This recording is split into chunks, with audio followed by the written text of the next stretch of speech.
बिस्मिल्लाहिर्रहमानिर्रहीम। अस्सलाम वालेकुम students. Chapter number 2 enzymes class 11। तो आज आप इस चैप्टर में जो चीज़ें मेन करने वाले हैं वो बेसिकली तो MCQs होंगे, इसके अलावा शॉर्ट क्वेश्चन आंसर्स होंगे।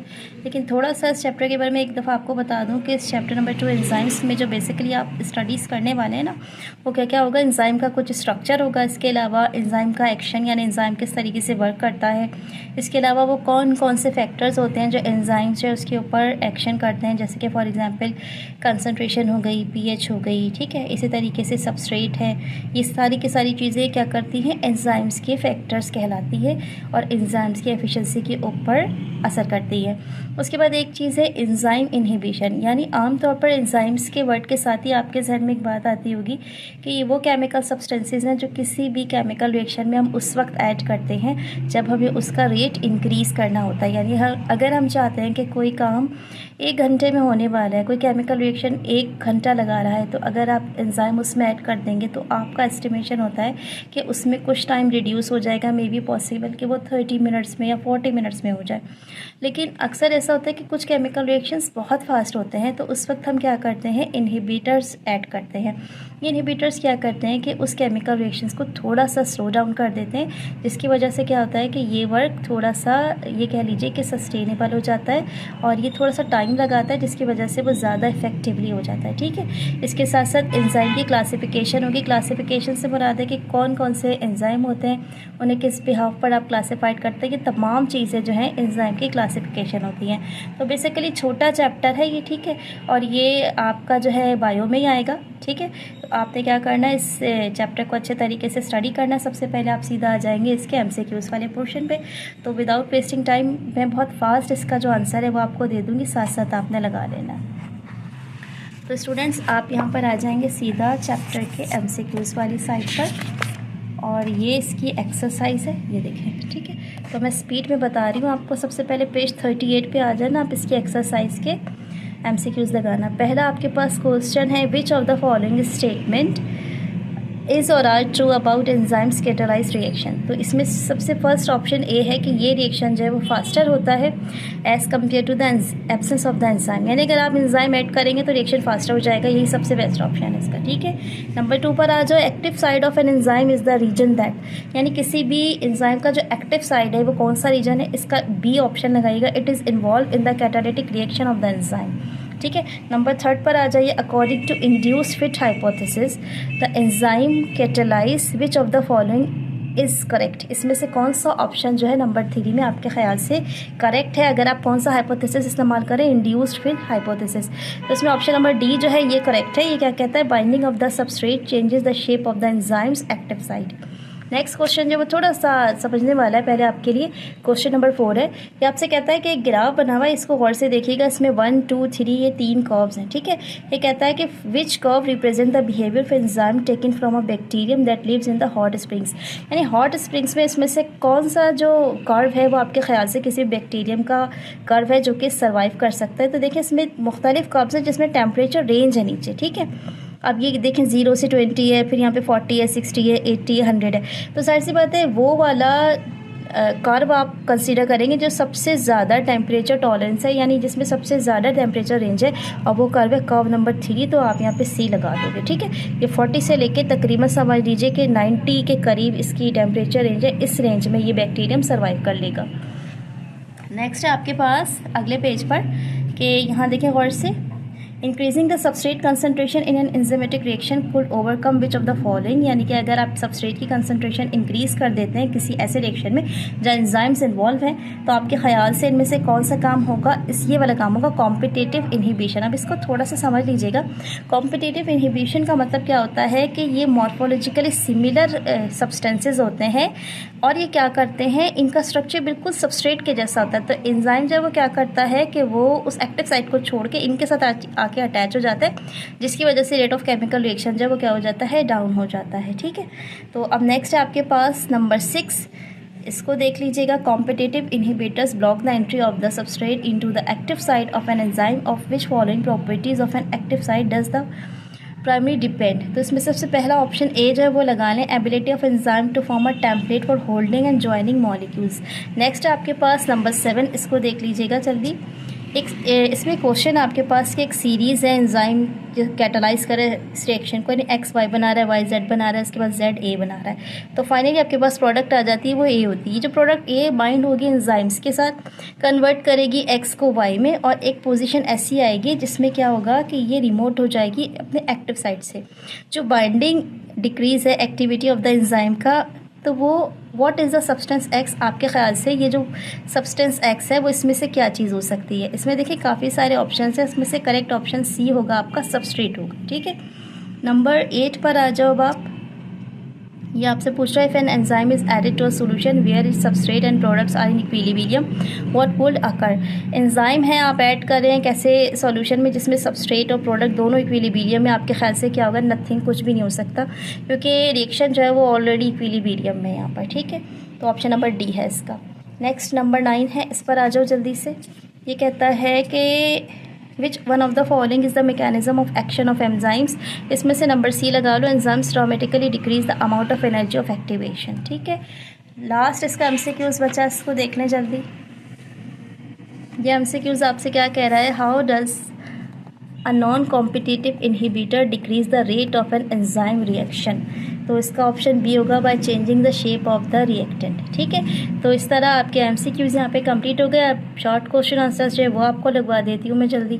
तो सबसे पहले फर्स्ट क्वेश्चन है, why enzymes are specific in nature. देखिए एंजाइम्स तो मैंने आपको स्टार्ट में बता दिया कि ऐसे केमिकल सब्सटेंसेज होते हैं जो किसी भी केमिकल रिएक्शन हम ऐड करते हैं, तो हमारा मकसद बेसिकली क्या होता है कि हम उस रिएक्शन को या तो इंक्रीज़ कर दें या फिर उसको डिक्रीज़ कर दें, यानी नॉर्मल स्पीड्स को कम कर दें या ज़्यादा कर दें उसमें। ठीक है, तो अब आपने ये बताना है कि देखिए मुख्तलिफ एंजाइम्स होते हैं, उनका मुख्तलिफ रिएक्शन होता है और उनका नेचर भी मुख्तलिफ होता है। ऐसा नहीं होता कि जो एंजाइम्स लिपिड्स के लिए हम इस्तेमाल कर रहे हैं वो एंजाइम जो है वो हम कार्बोहाइड्रेट के लिए इस्तेमाल कर लें, ऐसा नहीं होगा। हर एक का साइज़ अलग होगा, हर एक का डिज़ाइन अलग होगा, हर एक का मोड ऑफ एक्शन अलग होगा। अब आप लिखना कैसे स्टार्ट करेंगे? सबसे पहले तो आप ये एक लाइन ऐड करेंगे, enzymes are specific in nature because. ठीक है, अब पेज नंबर 30 पर आप जाओ सीधा इस लाइन के बाद। ठीक है, तो पेज नंबर 30 पर आने के बाद यहाँ जाएं आप सीधा और यहाँ से ऐड करें इसको, because each enzymes has a special charge placed to fit the substrate called active site, which is complementary in shape to the shape of the substrate. The charge and shape of the active site is formed by some amino acids present in the polypeptide chain of the active site of the enzyme. यहाँ तक करने के बाद जो है वो आपने क्या करना है? एंड कर देना है। एक्चुअली हर जो एंजाइम होता है ना, आप याद रखिएगा एक चीज़ कि ये हर सब्सटेंस के लिए डिफरेंट होता है, इसी वजह से ये स्पेशली डिज़ाइन होता है। ठीक है, नेक्स्ट क्वेश्चन जब हम इसकी तरफ बढ़ते हैं, क्योंकि फर्स्ट क्वेश्चन में समझाने वाली कोई ख़ास बात नहीं थी, तो बस मैंने ये मार्क ही लगवा दिया था आपको। नेक्स्ट क्वेश्चन कह रहा है, why enzyme activity is directly proportional to the enzyme concentration. ये आपसे सवाल में पूछ रहे हैं कि एंजाइम्स का जो एक्शन होता है वो एंजाइम की कंसंट्रेशन से डायरेक्टली रिलेटेड कैसे होता है। पेज 34 पर आ जाओ आप सीधा। ठीक है, और आप यहाँ पे आके चेक करो, इसका आंसर होगा जी। ये टॉपिक देखें आप, एंजाइम कंसंट्रेशन। सीधा इधर आ जाइए कि एंजाइम की एक्टिविटी डिपेंड करती है availability of substrate and enzyme के मॉलिक्यूल्स दोनों के ऊपर। अगर सबस्ट्रेट की कंसंट्रेशन जो है वो हाई होगी तो एंजाइम की कंसंट्रेशन, क्योंकि इससे डायरेक्टली प्रोपोर्शनल होती है, तो इसी वजह से एंजाइम की कंसंट्रेशन भी हाई होगी। यानी अगर आप ग्राफ देखेंगे इसका, तो जैसे ही आप एंजाइम ऐड करते हैं तो आप ये देखें एक सीधा आपको इस तरीके से स्ट्रेट लाइन कर्व मिल जाएगा। ठीक है, तो इसका मतलब क्या होता है कि अगर एक चीज़ बढ़ा रहे हो तो दूसरी चीज़ भी ऑटोमेटिकली क्या होती है? इंक्रीज़ हो जाती है। तो यहाँ से लेके यहाँ तक आपने क्या करना है? इसको मार्क कर लेना है। नेक्स्ट क्वेश्चन की तरफ आ जाइए अब आप।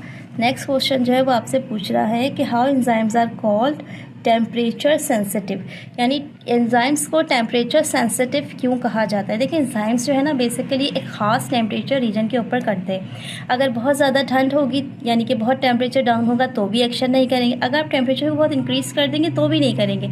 इसका मतलब एक ख़ास मोड ऑफ टेम्परेचर जो उसके ऊपर, तो उसका रिएक्शन नॉर्मल होगा, लेकिन जैसे ही वो टेम्परेचर कम होगा या ज़्यादा होगा तो इसकी जो एफिशिएंसी है वो डिस्टर्ब हो जाएगी। तो आपने क्या करना है? सीधा आ जाना है पेज नंबर 33 पर और यहाँ इसका आंसर है। ये देखिए आपने क्या लगाना है, यहाँ से लगना है। Enzymes are also sensitive to temperature due to its proteinaceous composition. यानी प्रोटीनेशियस कंपोजिशन का मतलब क्या होता है कि एंजाइम्स इस वजह से टेम्परेचर से सेंसिटिव होते हैं क्योंकि ये किससे बने हुए होते हैं, प्रोटीन से बने हुए होते हैं। जैसे ही टेम्परेचर जो है अगर मैक्सिमम हो जाएगा तो रेट ऑफ एंजाइम एक्टिविटी जो है उस वक्त मैक्सिमम हो जाएगी जब इस ख़ास प्रोटीन का जो टेम्परेचर है वो मैक्सिमम हो जाएगा। अब अगर इस टेम्परेचर से कम या ज़्यादा आप टेम्परेचर करेंगे तो एंजाइम की एक्टिविटी जो है वो डिक्रीज़ हो जाती है। ठीक है, नॉर्मली क्या होता है, हम ये कहते हैं कि जितने भी प्रोटीन्स होते हैं वो एक्टिव होते हैं 37 डिग्री सेंटीग्रेड पर। ये 37 डिग्री सेंटीग्रेड क्या होता है, ये हमारी बॉडी का टेम्परेचर होता है। लेकिन जैसे ही टेम्परेचर 100 डिग्री सेंटीग्रेड के करीब होता है तो जो भी प्रोटीन है वो कम्प्लीटली डीनेचर्ड हो जाता है, कम्प्लीटली ख़त्म हो जाता है। इसका मतलब क्या होता है कि हमारे लिए जो आइडियल रेंज होती है वो क्या होती है, 25 से लेके तकरीबन 42 होती है। इसके अंदर अंदर तो हम काम कर सकते हैं लेकिन इससे ऊपर हमें काम नहीं करना। ठीक है, तो आपने कहाँ से क्वेश्चन लगाना है, यहाँ से। Enzymes are also sensitive to temperature due to its proteinaceous composition. The temperature when enzymes work maximum or rate of enzyme activity is maximum called optimum temperature. Below and above this temperature the enzymes activity decrease. ठीक है, यहाँ तक लगाने के बाद आपने बस ये एक लाइन यहाँ ऐड कर देनी है। Most of the enzymes in higher organisms have optimum temperature between 25 degree centigrade to 42 degree centigrade. तो बस इतना लिखना काफ़ी होगा आपके लिए, पहले यहाँ से लेके यहाँ तक, फिर एक लाइन यहाँ से लेके यहाँ तक। ठीक है, नेक्स्ट क्वेश्चन जो इसकी तरफ मूव करते हैं अब हम। तो अगला जो क्वेश्चन है आपके पास वो आपसे कह रहा है कि how energy reduce the energy of activation, how enzymes reduce the energy of activation. यानी एंजाइम्स किस तरीके से एनर्जी ऑफ एक्टिवेशन को रिड्यूस करते हैं। पेज 32 पर मूव कीजिए आप सीधा। ठीक है, अब यहाँ पर आ जाइए। एक्चुअली में एक्टिवेशन एनर्जी क्या चीज़ होती है, ये मिनिमम अमाउंट ऑफ एनर्जी होती है जो रिक्वायर्ड होती है to start a chemical reaction. इसको कहते हैं एक्टिवेशन एनर्जी। यानी उर्दू में समझोगे तो एनर्जी की वो कम से कम समझ लीजिए कि अमाउंट जो आपको रिक्वायर्ड है तब कहीं जाकर आप केमिकल रिएक्शन स्टार्ट कर सकते हैं, उसको आप एक्टिवेशन एनर्जी कहते हैं। ठीक है, तो अब आपने क्या करना है, यहाँ से मार्क करना है। The important role played by the enzyme during reaction is that they lower the activation of energy of the reaction. The enzymes reacts with the energy rich and energy poor molecules to form an intermediate complex. Enzymes क्या करते हैं, ऐसे molecules के साथ जो energy rich हो या energy poor हो एक complex बना लेते हैं जो intermediate complex होता है। ये कॉम्प्लेक्स दोबारा ब्रेक डाउन हो जाता है और प्रोडक्ट और एंजाइम बना देता है। तो activation of this complex is low in many molecules can participate in reaction. In this way activation energy is lowered by the enzymes. ठीक है, तो इस तरीके से क्या होता है कि अगर वो बहुत इस तरीके से कॉम्प्लेक्सेस बना लेगा एनर्जी रिच कंपाउंड्स के साथ या एनर्जी पुअर कंपाउंड्स के साथ, तो अल्टीमेटली आखिर में क्या होगा कि आपका प्रोडक्ट और एंजाइम जो है वो अलग हो जाएगा और एक्टिवेशन एनर्जी जो है वो लोअर हो जाएगी एंजाइम्स की। तो यहाँ से लेके यहाँ तक आपने क्या करना है, इसको मार्क कर लेना है। अगला क्वेश्चन जो इसको देखो जल्दी से। नेक्स्ट आपके पास क्वेश्चन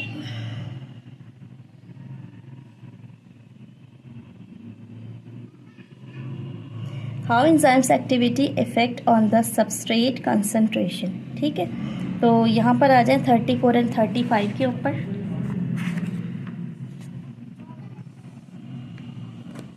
ठीक है, और यहाँ आने के बाद सीधा आ जाएं आप यहाँ पे सबस्ट्रेट कंसंट्रेशन की तरफ। ठीक है, और उसके बाद आपने यहाँ से मार्क करना है the rate of reaction increase with an increase in the concentration of substrate in condition where enzymes concentration remains constant. यानी आमतौर पर क्या होता है कि अगर रेट ऑफ रिएक्शन आपका इंक्रीज़ हो रहा है तो जो कंसंट्रेशन ऑफ सबस्ट्रेट है वो भी इंक्रीज़ होती है और एंजाइम की जो कंसंट्रेशन है, एंजाइम की जो कंडीशन है वो उस केस में कांस्टेंट रहती है। ठीक है, ये तो हो गया पहला केस। इसका मतलब क्या हुआ कि अगर अल्टीमेटली आप इसका कंक्लूजन देंगे तो क्या देंगे, नेक्स्ट पेज पर मूव कीजिए, यहाँ जाइए सीधा। इसका मतलब ये हुआ कि the substrate and enzyme concentration are directly proportional to a certain maximum velocity after which further increase in substrate concentration has no effect on the rate of reaction. यानी कि जो सबस्ट्रेट और एंजाइम की कंसंट्रेशन है वो directly proportional होती है एक सर्टेन वेलोसिटी तक, ठीक है, एक सर्टेन स्पीड तक। लेकिन जैसे आप इसको मज़ीद इंक्रीज़ करना चाहते हैं तो क्या होता है कि उसके बाद रेट ऑफ रिएक्शन जो उसके ऊपर कोई असर नहीं होता, ठीक है, वो कांस्टेंट हो जाती है। नेक्स्ट क्वेश्चन की तरफ मूव करो अब। नेक्स्ट आपके पास what do you mean by prosthetic group, ठीक है, पेज नंबर 30 पर आ जाओ। छोटा सा सवाल है बिल्कुल, पेज नंबर 30, यस। अच्छा, अब इसको देखो किस तरीके से लिखना है आपको, ज़रा सा इसके लिखने का तरीका देख लीजिएगा। यहाँ से स्टार्ट कीजिएगा। It is a type of organic cofactor called prosthetic group. It is bonded covalently a permanent part of the enzyme that is do not detached, for example magnesium containing porphyrin of chlorophyll। यानी ये क्या होता है, एक किस्म का cofactor होता है, ठीक है, एंजाइम में एक किस्म का कोफैक्टर होता है जिसको हम कहते हैं कि ये प्रोस्थेटिक ग्रुप है। ये क्या करता है, ये कोवेलेंटली जाके अटैच्ड हो जाता है एंजाइम के साथ और उसका एक परमानेंट पार्ट बन जाता है। यानी ये अब इसने डिटैच नहीं होना, इसका एक पार्ट बन गया है। और इसकी एग्जांपल इन्होंने दिए, for example magnesium contain porphyrin of the chlorophyll, ठीक है। तो आपने क्या करना है, यहाँ से लेके यहाँ तक इसको लिखना है। उसके बाद लास्ट आपके पास एक क्वेश्चन आएगा।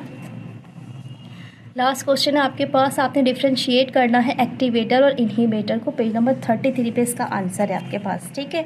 अब आप जल्दी से आ जाइए इधर और यहाँ ध्यान से देखें, पहले मार्क कर लें, फिर मैं आपको दोनों का फ़र्क समझा देती हूँ, ठीक है। ये देखें, आपने पेज नंबर 33 पर आना है। सबसे पहले तो आपने ये देखना है, ये इनहिबिटर है, ठीक है। यहाँ से लेके यहाँ तक आपने मार्क करना है, फिर एक्टिवेटर की हेडिंग डाल के यहाँ से यहाँ तक करना है। अब ज़रा इन दोनों में फ़र्क समझ लीजिए। होता क्या है स्टूडेंट्स की, एक चीज़ होती है एक्टिवेटर, यानी फॉर एग्जांपल आपने एक एंजाइम जो है वो ऐड किया। अब ये एंजाइम क्या कर रहा है, ये एंजाइम आपका जो केमिकल रिएक्शन है इसका रेट जो है इसको इंक्रीज़ कर देता है। इंक्रीज़ करने पर क्या होता है, जाहिर सी बात है इसकी एफिशिएंसी इंक्रीज़ हो जाती है।